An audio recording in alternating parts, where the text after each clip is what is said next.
When it comes to caring for families, having one provider for every stage of life can make all the difference, especially for kids. Welcome to What Brings You In Today, a podcast from SGMC Health. I'm Kara Hope Rockwell. And I'm Erica Bennett. And today we're joined by Dr. Hill and Dr. Hassanpour to talk about family medicine, our Family Medicine Residency Program, and kind of how that's been growing over the past couple of years. And so what brings you in today? All right, guys, I'm Dr. Madison Hill, and we're going to talk about what's new in the FM program today. All right, to get us started, introduce yourselves and give us a background on how you got here. So I'm Dr. Madison Hill. One of the hats that I wear at SGMC right now is the director of the Family Medicine Residency Program. And so a little bit of background. I grew up in South Georgia, about 45 minutes away here, right outside of Moultrie. So South Georgia's home for me. Very glad to be back. My family and I have been back almost 4 years now. We're proud to call Valdosta our home and proud to be here at SGMC. About 2 years ago, I was given the unique opportunity to build a family medicine residency from the ground up. And it has been a really exciting process, and I'm excited to talk a little bit more today with one of our new FM residents about what that process has looked like and where we are now and just where we are expanding to now. Very good. I am Omid Hassanpour. I am one of 4 of the family medicine residents, or as we like to know, Dr. Hill's minions. Little background, I grew up in England. I moved to the U.S. in 2011, and I've pretty much been chasing the opportunity to get to where I am today. Yeah, very good. All right. I know we kind of talked about your background last time about what made you pursue medicine, but I am interested, what made you decide to become a physician?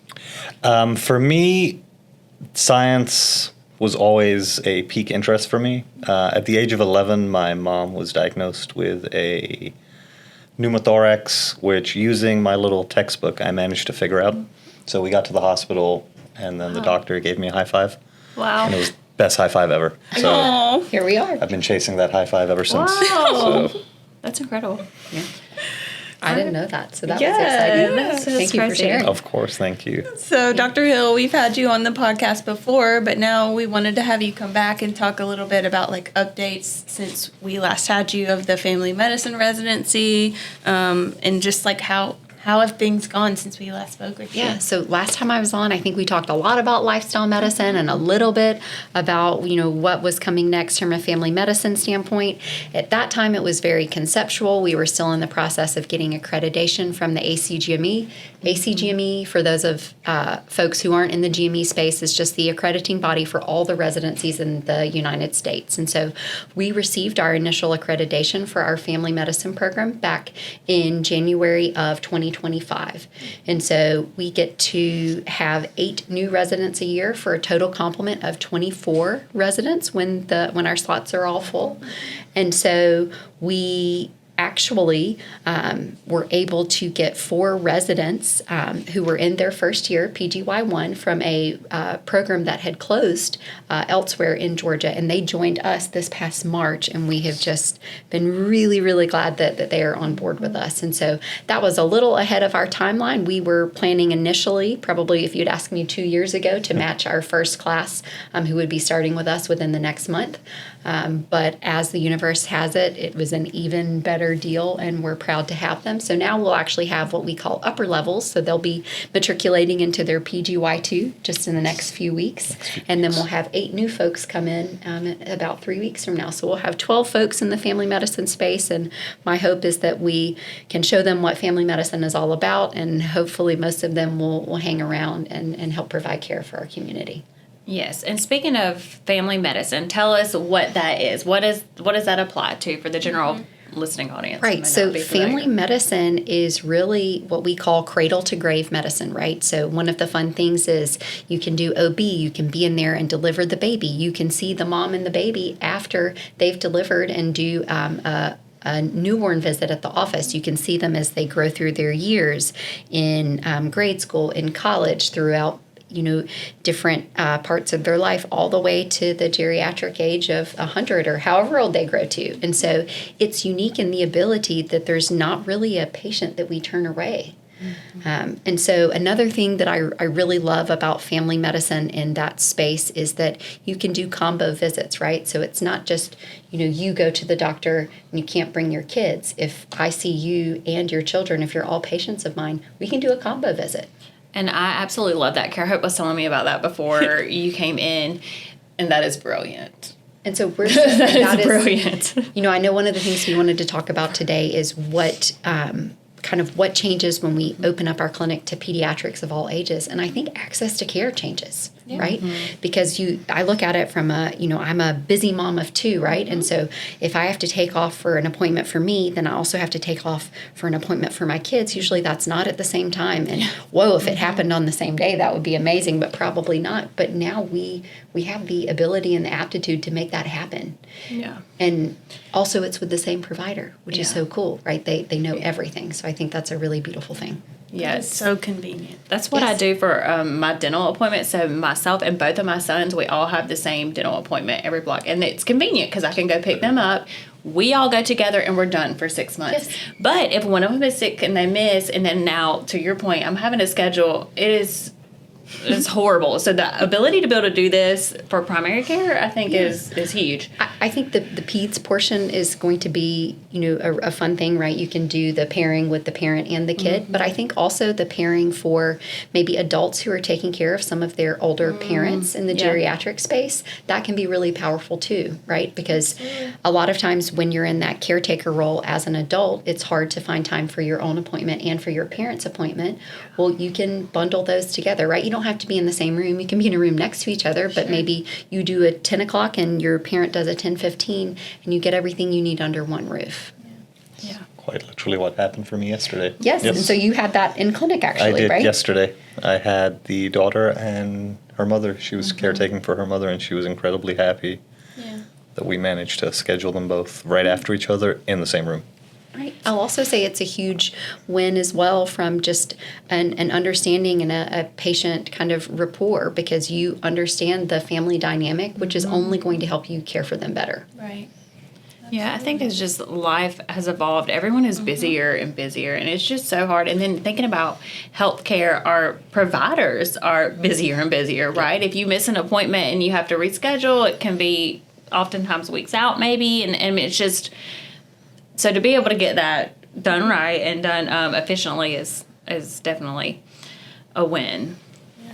So you touched on pediatrics a little bit and how on July 1st the Family Medicine Residency Clinic is going to start seeing pediatric patients. But what does that really mean for the community, access to care? So I'll say access to care, and part of the reasons that we did the family residency or built the residency just from the ground up is we realized in a 2020 needs survey that only about 33% of local peds in this area are able to be seen by folks like providers in this area, right? So what that tells me is there's 60+% of just general well childs that cannot occur in this area because we don't have folks who can see peds.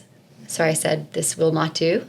We need to create a solution to this. And the solution is family medicine physicians who can see pediatrics of all ages, right? That's in everyone's training before they graduate residency. They have to see peds of all ages. They're not only forced to do it per se, but they are well versed in it and very comfortable and can provide excellent care. And so it fills a need that we otherwise wouldn't have been able to fill from a community standpoint. And I could not be more excited. As a parent myself, right, I have 2 young kids. They're going to go to the residency clinic as soon as we do the July 1 rollout. And so I think if there's anything you can take away is that, professionally I'm invested in training, the future family med docs, but personally I'll be using this service line as well. Well, it's probably pretty cool too. Another aspect of this that is not intentional, but for children to be able to see a learning environment through the physician's aspect, I mean, that could also be cool for them to kind of connect to like, oh, wow, okay, this is a doctor who's getting his specialty in family medicine. Maybe you don't normally talk about that dynamic in a doctor's visit, but it would open up You're implanting the possibility. seed. Yeah. Yeah, kind of like your experience that led you to medicine. Yeah. Maybe we'll be able to provide something similar for We can some only of our hope, kids. Definitely. And to your point about the number of people that don't have pediatricians, I was shocked because we did look at some data recently of patients that came in our urgent care to see like if they have primary care physicians or if they were pediatric patients, did they have a pediatrician? And there was a large amount. I was shocked by that because I just assumed that They had they have provider, pediatricians. right? Yeah, I just because I take my kids every year, we Right. do the annual, but I was kind of shocked that like there's a large population of patients that aren't. Yeah, and so we're trying to address that. Yeah. And if you're not going to those visits, you're not getting your vaccines, you're not getting your checkups to catch anything early. I mean, that's a really big deal for, for families. It's the cornerstone of prevention, right? And so if we can catch this early, then there's a lot on the back end that we don't even have to worry about. And so we will do vaccines for kids of all ages. And so that's been something that we've been working on very diligently to get ready to roll out in the clinic. So that will be kind of another way that we're helping support peds in the community. Yeah. For families who are listening, what should they expect when bringing their child to your clinic versus maybe going to a pediatrician's office? How is it different? So I'll say it's going to be very similar, right? The care that you're getting from family medicine to pediatrics should not vary at all. The only bonus would be maybe their parent also would be seen maybe during that time frame, or maybe someone else in their family. So I'd say there shouldn't be any nuance to that. That and the fact that with children, they get to a certain age and they stop seeing their pediatrician. They have to redevelop that relationship with a new provider. Yeah. Whereas with us, they can continue that all That's the way a great through. point. Yeah, that is a really good point. So we don't have to transition out at 18, right? So Yeah. if Dr. Hassanpour is your doctor at 18, he can be your doctor at 19 too, which is awesome. Absolutely.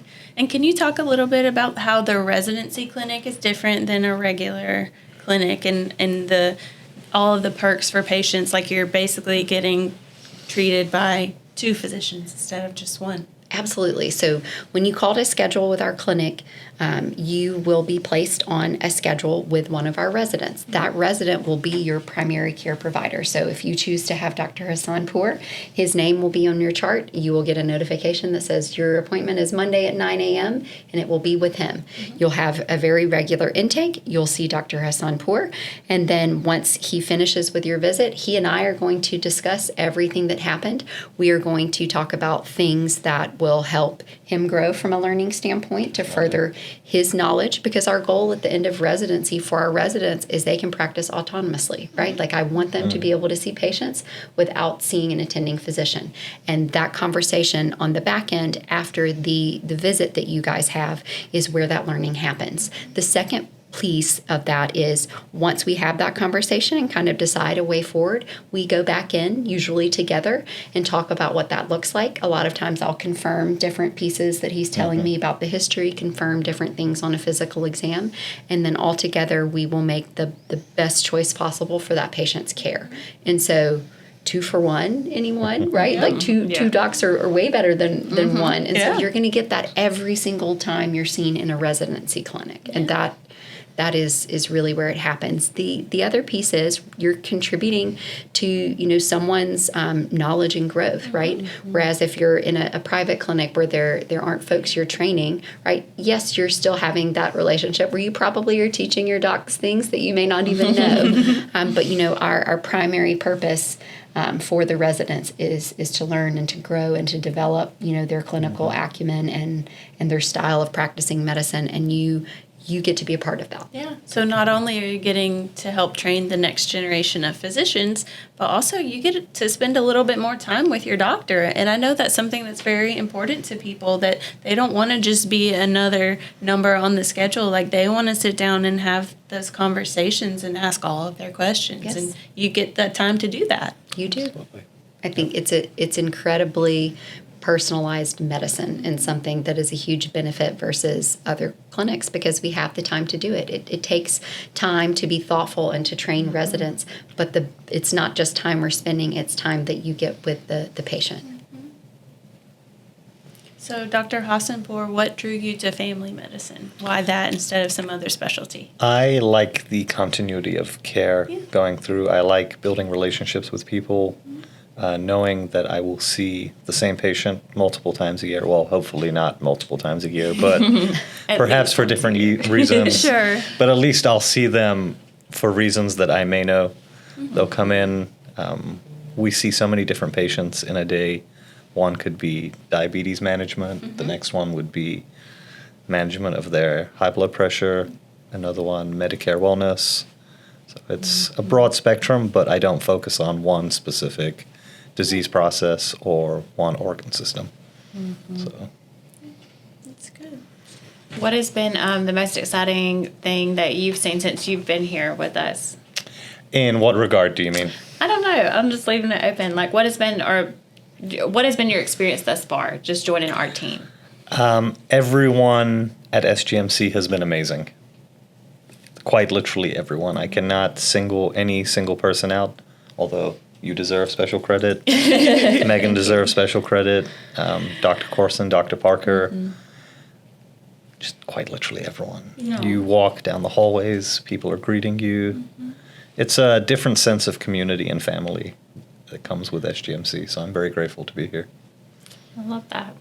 What do you most look forward to about the opportunity to see kids now? Kids are great. Yeah. They're awesome. They're like little sponges. Yeah. They are hilarious, too. Yeah. Yes, absolutely. They are brutally honest. Some of the best interactions I've had are with children in rooms with their patients. I think I was just outside on my way in. A little child was wearing a dinosaur T-shirt. I was like, I love your T-shirt. And he's like, I love you, too. Oh, perfect. That's so sweet. That is funny. We've actually kind of talked about the potential of having like some children on to be like guest host on the podcast and let them ask the questions because their brains work so differently, you know, and what they so it'd just be so fun to kind of see what they would put forward. So bring me back for that one, please. Okay, all right, I will. Anything that you wish to share with the general public? Do you get any frequently asked questions that you're kind of like, I wish I could help spread information about this? I think, one of those we've already unpacked is just kind of the expectation and how does a residency clinic differ from one of our normal other SGMC clinics. I think once you know that, most people want to know, where do I sign up, right? The other is just approachability, right? So it's going to work like any other office that you have, right? Just because you have a residency clinic doesn't mean that you still can't call and ask for questions and still have same-day appointments. I think one of our new commitments is trying to make sure that there's always going to be access for those patients, especially in the ped space. And so we're actively brainstorming ideas, but I think the idea will be if you need to walk in, we are going to support you in whatever way that you can, that you need.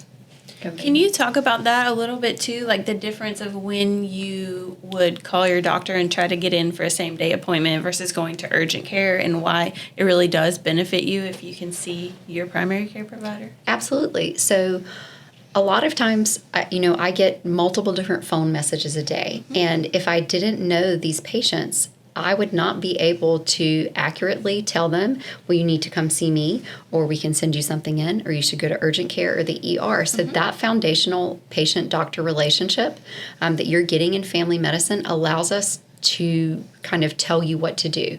If we don't know you and we don't know your history, then it's very hard to be able to do that. And so I get lots of questions just from patients saying, hey, should I come in? Should I go to the ER? And so that our relationship with them allows me to tell you what you need to do. And so if for no navigation, other yes, I'm happy. I tell everybody I am like the director of the cruise ship, right? And I'm like, you should go to this level and this deck, and this is what you will be getting. But if you don't know anything about that person, you're not able to do it. And so a lot of times, if you have that relationship with your family physician, then we can save you a trip to the urgent care. We can save you a trip to the ER.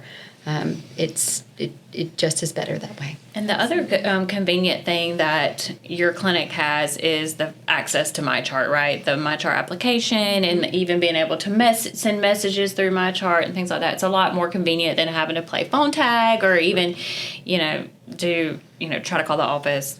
it just delays care. So like there's more options and accessibility. Yeah, and I encourage patients to use MyChart. I like folks when they ask questions, right? It tells me that you're inquisitive about your health, that you want to stay healthy longitudinally. It's not a burden, and I'm happy to help address those.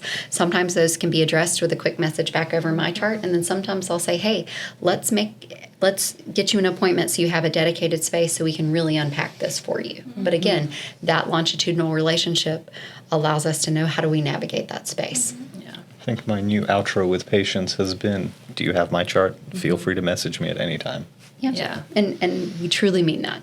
And I want them to feel comfortable knowing that I will respond to their messages and I do see them. So The best part, at least for me, is that, you get your labs done and your results are in there in the same day most of the time, if not the next day. I mean, it's pretty incredible. Like I can see my results before the doctor sees a lot of the times because y'all are still seeing patients. And I know, and it's funny that way. Sometimes I'll get calls before I'm done seeing patients out there, and they're like, hey, can you look at my labs? And I was like, well, I haven't even seen them yet. Give me a second. I'll sit down and look at them. But they do come across really quickly. But I think that's a great thing, right? So it's knowledge is power. Right? And the way that we access that knowledge has been made profoundly easier by MyChart. Yeah, absolutely. Yeah, and really empowering the patient to take ownership of their care and their health and to be educated and to ask those questions. And they really have to be advocates for themselves throughout their whole lives. Like you can't, I mean, it's really trying to put the onus back on the patient as well. Like you're obviously a partner in that, but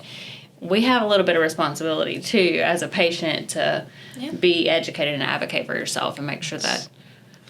Correct, yes, but I also feel being a well-rounded physician and caring enough will instill those good habits in you as a patient. Absolutely. For you to be able to advocate for yourself. Because it's modeled behavior, right? If you feel like you're getting that and your physician is, rooting for you, like they're always in your corner, then there are many, many studies that show that you are way more likely to, do the things that you have discussed in that patient-doctor relationship. And so all that means the outcome is that you're healthier overall. And that you're more aware. Outside of the residency clinic, what other areas do you train in as a part of your family medicine residency? I have done orthopedics so far. Okay. I did some inpatient. What else have I done here? And cardiology. Yes, how could I forget? Well, that's exciting. Dr. Derakatron's going to be very upset. No. He is an amazing physician. Yeah. Yep. So you really do get a very well-rounded picture of. Absolutely. Yes. And I think that was one of the goals when we sat down and tried to be very thoughtful about the curriculum. There are some things from ACGME that we have to have, and that's going to be across the board for every family medicine residency program. And then there are some that we can actually play with and kind of, personalize. But my goal when you leave here is that you can practice family medicine anywhere in the world that you want to go, right? And so you're going to have the foundational skills to do that. You're going to have the experiences that will allow you to do that. It won't be, you only do inpatient or you only do outpatient. You're going to be well-rounded, and it's in service of the future patients you will see. Absolutely. 100%. That's awesome. I was talking to Dr. Baez before we came on here, and he is the medical director, I guess, at our continuity clinic for the internal medicine program. And we were just talking about how fast it has grown, all the different residencies. We started with 8 residents just a few years ago, and now what's our total complement? Like almost 30? 50, well, I mean, 55 for the whole all programs. So just thinking all specialties. And then that it grows every single year, like exponentially. It's wild to see. I think the next incoming is 12. Yes. Yes. I mean, it's just the growth right now is just an awesome thing to be a part of, I think. Right. Yeah, I agree. I mean, it just feels really cool to be able to witness that from having nothing to now having the first class and then the second and then more in different specialties, and then they're still looking at other specialties to bring. So, but the dynamic that brings to the health system in general, overall, is just really cool, from the culture for physicians and even patient care. It's just been interesting to see that evolve. Yes. I'm excited to get some new colleagues to practice with. Yes, yes. Looking ahead, how do you see it growing and developing over the next couple of years? Yeah, I mean, I think I'm just excited for when we have a full complement of 24. I think that's going to kind of be the sweet spot for family medicine. Not that it isn't now, okay? Don't I was about to you say, a guys full do not- 24 means that we are graduated by 1 year. Yeah, and I think that's really when we'll start to see a lot of the impact from a community standpoint too. I mean, that's and I a think lot. that's what I'm most excited about is maybe, when I talk to people who have young kids and it's not the conversation of, oh my gosh, I can't get my kid in. I'm hoping it's going to be a conversation of, hey, my kid was actually seen at the Family Medicine Residency Clinic and they did a good job and we're getting good care. That is what I'm looking forward to, is those conversations, albeit small. That's where we have changed the culture in the community. Right. And not to say that not to diss any of the physicians that are in the community, right? No. Everyone is there working hard and Yes. seeing as many patients as they Absolutely. absolutely can. It is just that we don't have enough Yes. physicians in our community. So this serves as to help attract, train, and then hopefully some of those physicians will stay here and want to continue their careers in our community. So truly creating that access so that our physicians in the community can have lives as well outside of providing care. So, And if it goes anything like the internal medicine residency, we're about to graduate our second class, and half of the first class and half of the second class are already committed to stay here at SGMC Health. Exactly. So that's what we hope, is that our family medicine residents choose that same path, or at least stay here in South Georgia and help take care Exactly. of our region. Yeah. so we'll come back in a couple years and we'll see, okay, how many have stayed, how many offices Don't are hold it open, against me. For just kind of wrapping up here, for somebody who does not have a primary care provider, what would you tell them? Give us a call. Good answer. Good answer. Short and sweet. Yeah. Don't wait. Just go ahead and do it, I feel like. Yeah. It's kind of one of those things as humans, I feel like we can just delay, like, oh, I don't have anything. Yeah. I know some people are anxious about it, right? Especially if you hadn't had one for many years. Some people say, oh my gosh, it's going to be such a burden. I don't want to have to go through all these things. We make it really easy. It's very similar to like it is today. It's just a conversation. Yep. Don't You'll be wait glad until you it's did. too late.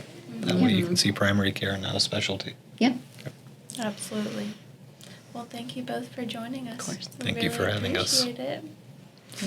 All right. Well, until next time, you can subscribe at sgmc.org/podcast.